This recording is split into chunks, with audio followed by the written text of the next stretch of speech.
We're here today to talk about a very timely topic, and that is the New York Yankees' new acquisition, Juan Soto, and what cards he has out there to target. But yeah, let's talk about Soto cards. If you're a Yankee fan, you don't have any Sotos, it's time to get into the game. So Jeff and I are going to break down what we think the 5 best Soto cards are. That's right. So start us off with number 1. All right, number 1 is kind of the no-brainer. When in doubt, go first Bowman Chrome Auto. Soto's is in 2016. In the photo, he looks like he's about 12 years old. There is a fairly limited rainbow, especially by today's standards. So if you can step up and go above the base card, highly recommended, because that base card pop, Jeff, is out of control.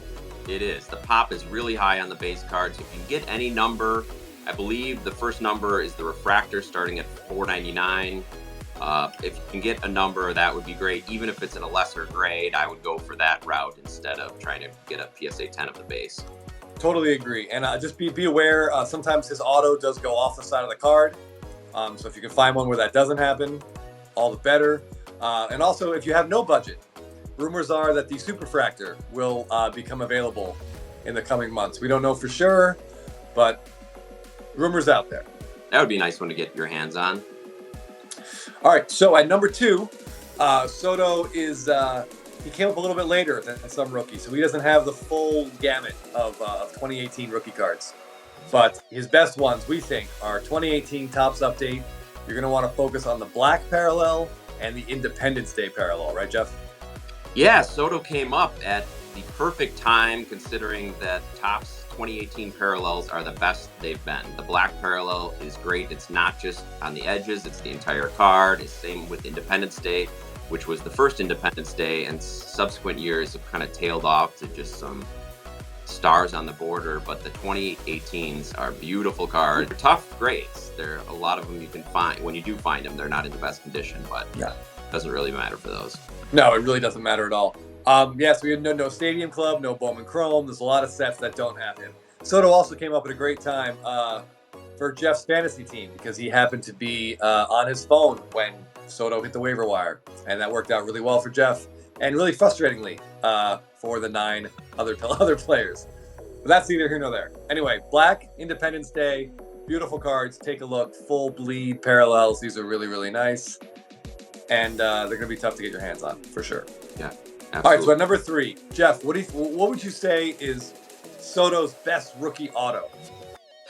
Well, because his Topps Chrome, which is typically a top auto, is sticker auto for Topps Chrome Update, I'm going to go with his Heritage. He's got a beautiful Heritage red auto, which is the cream of the crop.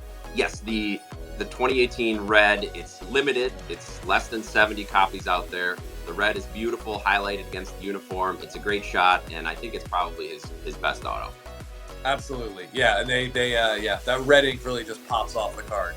You know, they're very condition sensitive too. That year is a lot of off centers, and this chipping, very easily chipping on the back. But I don't think it even matters. It doesn't. And if your budget doesn't run that high, the base is still a beautiful card as well, because it's on card auto, the blue auto. It's a nice card. Yeah, excellent. Yeah, that's definitely, I would 100% agree. The red ink is his best rookie card auto. Dynasty fans, I'm sorry. Dynasty might be number 2, but the Heritage red ink is definitely number 1. All right, so at number 4, Jeff mentioned Topps Chrome as the autos are all stickers. But what that does for us is it makes the numbered parallels that aren't autographed look even cleaner and better. So we'll do a quick rundown here. His refractors at a 250, the X-fractors at a 99, the golds at a 50, and the reds at a 25. You can get your hands on any of those. Highly recommended. Yeah, like Chris says, the demand is higher than most players because the non-autos look better in our opinion, and I feel like the sticker takes a little bit away from the auto. So there's a higher demand. The prices are going to be a little higher than maybe his contemporaries from that year, but there aren't a lot. There aren't any high numbers. We don't have any out of 500. It starts, like Chris said, at 250 and goes lower. So yeah, if you can get your hands on those, they're nice. Yeah, another thing that's cool about this card is they use the same image as the Topps flagship update card. For whatever reason, they didn't do that with Acuna. Who knows why? But with Soto, there is a nice image match. So if you could even pair like an update parallel at a Topps with a Chrome parallel, they're going to look the same. There's a match there. And I think that for OCD collectors, certainly like myself, that matters and it makes the cards look extra special. That's a great point. Yeah. Okay. All right, number 5. You know, if you listen to Jeff and I, we talk about SSPs a lot. So our number 5 choice is going to be Soto's rookie SSP. Jeff, great looking card. This is one of the most well-known SSPs, I would argue. There's not a lot of copies out there, but everybody knows the Gatorade bat. It's a really cool image. It's horizontal, which Chris and I like. Some people don't particularly like, but it's a great card. Yeah, it's a really cool shot. And I think there are currently about 75 to 80 PSA 10s. So it's not like impossible to find. There are copies out there, but the demand is certainly exceeding supply for the most part. But yeah, this is a beautiful shot. They've got the Gatorade just splashing right over Soto. It's awesome. And there are, for those of you with bottomless pockets, I think there's about 5 copies of this card with a sticker auto. Good luck finding one. And it's probably one of those rare times where I would say adding a sticker to a card doesn't really hurt it, just because it's so limited, right? Yeah. With a print run of 5, you can't complain. We should mention that there is another cool card, the SP version, which doesn't quite reach the heights in price as the SSP. And he's got his hands on his hips in the dugout. It's another cool shot. It's much more limited than his base, so it's a way to get some exposure to Soto if you don't have the pockets to go after the Gatorade bat. Yeah, I think there's about 300 plus PSA 10. So it's not, we can't really call it super rare, but like you just said, way fewer copies than the base card. But everyone's looking after the rookies, right? So that's a great place to be. It's his 2018 stuff, but he's also got some pretty unique cards post-rookie year. So you want to highlight a couple of those? Yeah, he just has Jeff and I just wanted to highlight a few non-rookies that we particularly, we really like. So 2019, which is his second year, he got the Gold Cup as for being a Topps All-Star rookie, well-deserved. So in Topps Chrome, he has an image variation, which is him kind of sliding. It's also horizontal, so if you don't like horizontal, you probably stop watching this video anyway. But if you can find one of those in like a gold or an orange or a green, that's a really cool card. I like that card a lot. Yeah, it's like spring training or something. They're working on sliding techniques. It's a behind-the-scenes action shot, which is cool. Yeah. There's another. What 2019 did you like, Jeff? Oh, I wanted to highlight his Sapphire.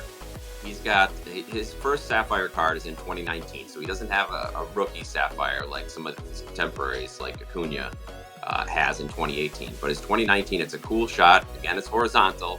It's got the Gold Cup on there, and it reached outrageous prices during the high. And I have to admit that I know that because I bought one at near the peak, but now it's come way down in price to somewhat reasonable levels given the pop count on it. It's a really cool shot, so it's just a fun one to add to the collection. Because it has a little bit of a higher population, it's probably not going to ever reach those heights it reached in 2021, but no.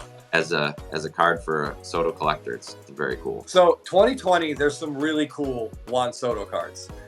First, he's got 2 different like SSPs that show him with the World Series trophy. One out of Flagship Update and one in Stadium Club, and those are both pretty cool. Looking at pop reports, the Stadium Club one appears to be more limited, which is kind of surprising. But I think if you're a Yankee fan, you're hoping to get to see him with more hardware. But it's a pretty cool shot to see him with his first World Series trophy, because you never know what's going to happen. Those are great. Yeah, and also by 2020, people started recognizing Soto's personality, some quirks he had when he was in the box, when he hit home runs, and I think some of the cards started to capture that in 2020. Yes, 2020. We'll talk about one, and then we're going to get to what I think is his biggest non-rookie card. But 2020 also gave us 2 versions of an epic World Series moment, where he homered. I think it was off Verlander, but I could be wrong. And he jogged towards first base and kind of mocked Alec Bregman, and dropped his bat, like carried it all the way to first base and dropped it. So 2 different sets gave us image variations of that moment. Topps Chrome, which is probably immediately the more popular one, and that has parallels: green, gold, orange, red. Is that right, Jeff? That sounds right from 2020. Yeah. That sounds right. So that's a really cool card. But then an unfortunately now canceled top set. Opening day gave us a true SSP of the same moment, but from the other angle. And this card is awesome, and it is extremely hard to find. I think there's less than 10 or less than 15 total at PSA. Yeah, again, we've talked on the show before about opening day SSPs and how many have probably gotten lost in the bins of kids throwing them away. So how many are even out there, I don't know, but it's a great shot. It definitely grabbed a moment in time, and I'd love to see more Topps photography use those type of images, because you know exactly when it's from, the game setting. It was perfect. So it's a great card.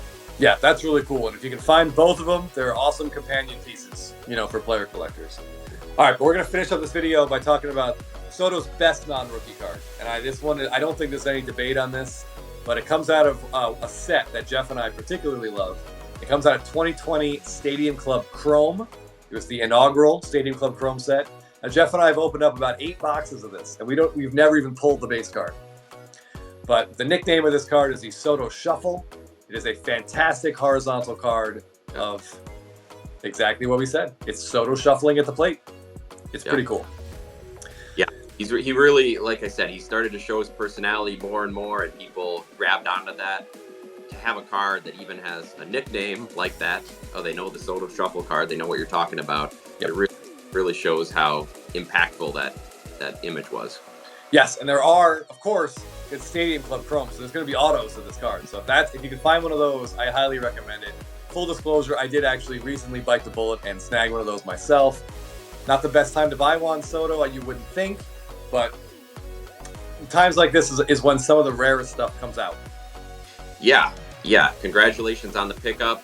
Chris didn't mention it, but by him buying it, I'm sure you know that it is on card as our most Stadium Club Chrome autographs. So it is a beautiful card with the auto and without. And yeah, I also, like Chris mentioned, even though it might not be the best time because there is so much talk and hype about Soto, it may be the only chance you get to see some of these cards come out, especially people who have been holding cards since the boom. Maybe they bought in pretty high and have been waiting for a chance to get out at some sort of reasonable level. Now that this bump hit, they might be out on the market. So definitely keep your eyes out for some of these rare ones. Yeah, so good luck to everybody who is out there Soto hunting, or if you are Soto collectors like Chris and I and you have some cards, it's kind of an exciting time. Neither Chris or I are Yankee fans, but we both have strong beliefs in Soto's ability to have a good season in Yankee Stadium. So for sure, it comes to fruition. All right, well, thanks everybody for tuning into this episode. Please like and subscribe and hit that notification bell so you know when we go live with any new episodes or drop new content. Thanks a lot, and we'll see you again soon.